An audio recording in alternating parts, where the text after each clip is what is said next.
Alright, so to better explain Snell's law, I went ahead and I drew a diagram here. I'm expressing the wave two different ways here. I've got my ray diagram, and it's interacting with the surface. Let me change the color of that surface. Right, there's my surface right there. Okay? So I've got this ray that comes in, strikes that surface, and then gets transmitted through that surface. Okay? So here's my plane waves coming in. So here's the plane waves coming in, and then at this instant it just strikes that surface. So because of that property of absorption and re-emission, that piece of light right there that just struck that surface is now going to travel at a slower speed. Okay? Which means that it's going to travel less distance in the same amount of time it takes for it to do one oscillation, or to accomplish one wavelength. It's going to be less distance, so the wavelength's going to be smaller. Now let me explain that a little better. So as the wave hits that surface and slows down, it's still going to be a red light, or it's still going to be pink, or it's still going to be a microwave, or whatever it may be. And those properties, the color, the microwave, the gamma ray, whatever it is, and I'm looking over at my chart over there, whatever it is, it's still going to have that same property. Now that property, if you think about it as energy, has to be described by its frequency. It's the expression of the energy. That's that frequency. Okay? So it's not going to strike that glass and be visible light, and then as it's traveling through the glass, red doesn't happen. So its frequency has to stay the same. Okay? If it's going to strike that glass as red light, it's still going to be red light.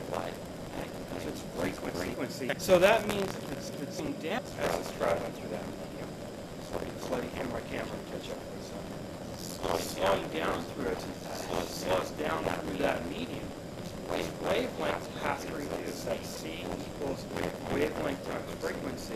C gets smaller. S stays constant. Wavelength is smaller. So another way to think about it is because wavelength or frequency can't change, strikes that material. So it's going to take a shorter distance to accomplish that wavelength because it's going to travel slower. It's going to go.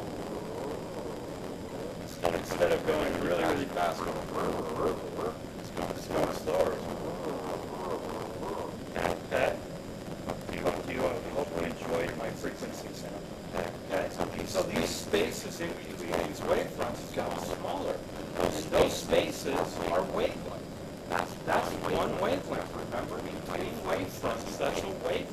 As it strikes that material, you see all the wavelengths just sort of piling up. Hence, boom, it bends. It bends the light at that instant as it strikes that material. What I have over here is I have a diagram of what's going on. And I'm using a couple of definitions. Maybe I'll do this with my left hand. I'm actually kind of slightly ambidextrous, but not all that much.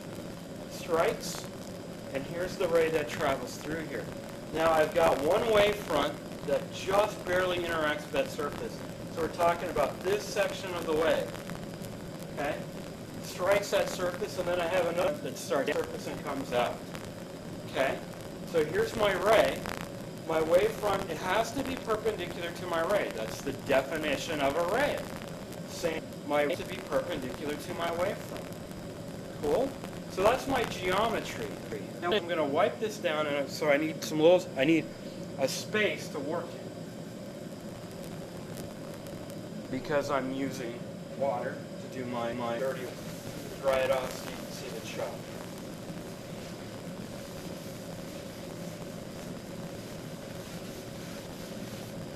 Okay? Cool? So what I got going on there is I have a relationship. And I have this piece of both triangles that are in common. Nowhere are my angles equal. And I'm mostly concerned about these two angles.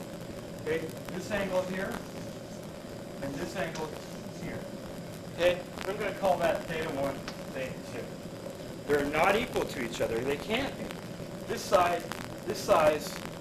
piece and this piece are not the same size, but this piece and this piece are. They're not equal. Okay? So what I'm going to do is I'm going to say, well, this is a wavelength, and this is a wavelength. Okay? And those are not equal to each other. So I'm going to call this one wavelength 2. I'm going to sine of wavelength 1, or sine of theta 1, is equal to wavelength.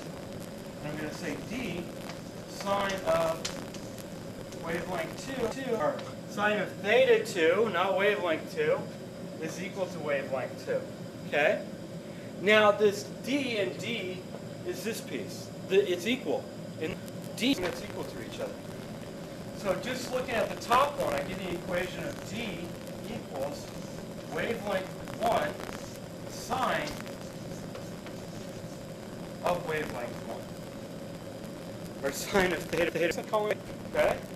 Well, now I can set those equal to each other. So I end up with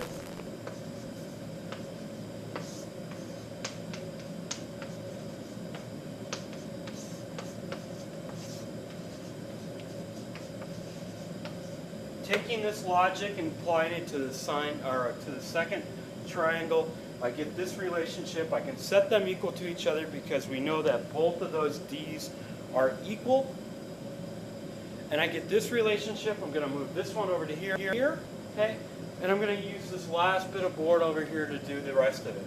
So I have 1 sine theta 2 equals 2 sine theta. Okay. Now, the next thing I'm going to do is I'm going to say, well, that wavelength is a representation of how fast it's traveling.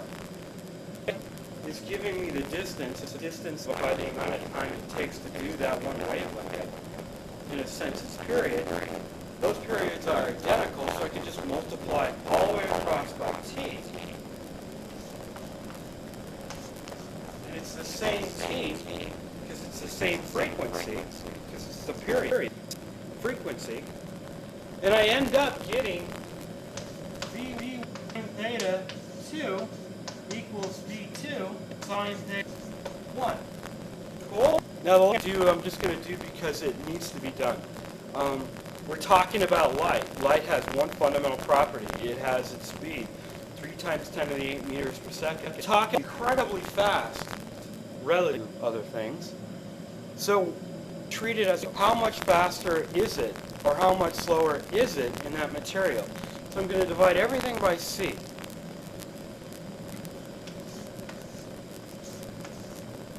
Okay? And this right here, the velocity divided by the speed of light, is what's called the index of refraction. Okay? Every piece of material, even air itself, has its, own index of refraction. So that is going to be n1 sine theta 2 equals n2 sine theta 1. Okay, and I'm going to erase that one section so it can stand by itself. Okay? So n1 sine theta 2 equals n2 sine theta 1, where n is the index of refraction. It's the ratio of the velocities. The velocity in a vacuum, 3 times 10 to the 8 meters per second, divided by the apparent velocity through that material. Okay? Index of refraction multiplied by the sine theta is equal to n2 sine theta 1. Got it? That is Snell's law.